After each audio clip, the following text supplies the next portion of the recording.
Hi అండి, అందరు ఎలా ఉన్నారు? మా అరిసెల కోసం మా తిప్పలు అయితే చూసేయండి. అరిసెలు అంటే నాకు చాలా ఇష్టం.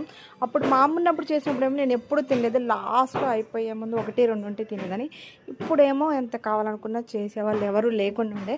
ఇక్కడ తెలిసిన ఒక వదిన, నేను పాకం పడతాను వదిన, మీరు అన్నీ ప్రిపేర్ చేసుకోండి అని చెప్తే సర్లే అనేసి ఒక 2 కేజీలు అయితే పోసాము. సర్లే అనేసి అంతా ప్రాసెస్ బాగానే జరుగుతుంది, అంతా బాగుంది అనుకునే లోపు ఇంకా అరిసెలు స్టార్ట్ చేశారు. మంచిగా ఇట్లా చూడటం అవన్నీ కూడా చూపించారు వదిన నాకు. అంతా అయిపోయింది. మంచిగా నువ్వులు, మంచిగా యాలకల పొడి అంతా వేసేసి మంచిగా మిక్స్ చేసాం. నెయ్యి కూడా వేసాము.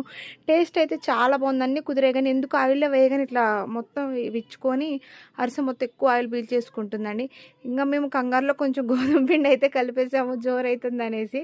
ఫైనల్లీ అరిసెలకు కష్టపడి తంటాలు పడిపోయాను. నేను ఇంక ఎవరికి ఇవ్వాలి కూడా నాకు అనిపించలేదు.